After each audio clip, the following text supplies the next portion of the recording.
அர்சினல் இந்த வேர்டுக்கு என்ன மீனிங் அப்படின்னா, இந்த வெடி மருந்துகள்லாம் வந்து சேமிச்சு வச்சுக்கிற அந்த இடத்துக்கு பேர் தான் அர்சினல் அப்படின்னு சொல்லுவாங்க. ஆயுத கிடங்கு அந்த இடத்துக்கு பேர். ஓகேவா? தமிழ்ல. இங்கிலீஷ்ல a place for ammunitions and weapons. வெப்பன்ஸ்லாம் ஸ்டோர் பண்ணி வச்சுக்கிற அந்த இடத்துக்கு பேரு அர்சினல். அடுத்தது அசைலம். இந்த வார்த்தைக்கு என்ன அர்த்தம் அப்படின்னா, அரசியல் அகதிகளுக்கான ஒரு இடம். இப்போ ஏதோ ஒரு நாட்டுல போர் வந்துருச்சுன்னா, அந்த ஊர்ல இருந்து புலம்பெயர்ந்து வேற ஒரு நாட்டுக்கோ வேற ஒரு பிளேஸுக்கோ வருவாங்க பாத்தீங்களா?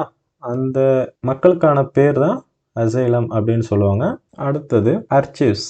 அர்ச்சீவ்ஸ் அப்படின்னா ஆவண காப்பகம். அதாவது இந்த கவர்மெண்ட் ரெக்கார்டு முக்கியமான நம்ம டாக்குமெண்ட்ஸ்லாம் ஒரு சில ஒரு பிளேசஸ்ல நம்ம வச்சிருப்போம். அந்த இடத்துக்கு பேரு அர்ச்சீவ் அப்படின்னு சொல்லுவாங்க. நம்ம மெயிலெல்லாம் கூட வரும் பார்த்தீங்களா? அர்ச்சீவ் அப்படின்னா முக்கியமான விஷயத்த நம்ம ஸ்டோர் பண்ணி வச்சுக்கிறது. அடுத்தது பர்ரோ.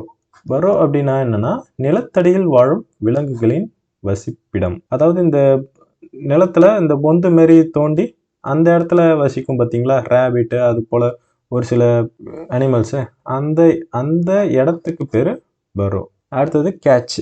கேட்ச் அப்படின்னா என்னன்னா வெடிமருந்துகள் மறைத்து வைக்கப்படும் இடம். இதுவே நம்ம முன்னாடி பார்த்தோம். அர்சினல் அப்படின்றது அபிஷியலா ஸ்டோர் பண்ணி வச்சுக்கிற அந்த இடத்துக்கு பேரு அர்சினல். ஓகேங்களா? கேட்ச் அப்படின்னா ஒரு ஒரு ஏதோ ஒரு போர் நடக்குது அப்படின்ற பட்சத்துல அது நம்ம வெடிமருந்துகள்லாம் வந்து மறைச்சு வைக்கிற அந்த இடத்துக்கு பேரு கேட்ச். ஓகேங்களா? A place where ammunitions is hidden. மறைச்சு வச்சுக்கிறது. இதே போல இங்கிலீஷ் வொக்காபுலரிஸ் அதுக்கான மீனிங், அதுக்கான தமிழ் மீனிங், இமேஜஸ்லாம் வச்சு ஈஸியா படிக்கிறதுக்கு நம்ம சேனலை சப்ஸ்கிரைப் பண்ணுங்க. நம்ம ஆண்ட்ராய்டு ஆப்பையும் டவுன்லோட் பண்ணி அதுல இருக்க கோர்சஸ், டெஸ்ட் இது எல்லாத்தையும் எக்ஸ்ப்ளோர் பண்ணுங்க. தேங்க்யூ. பாய்.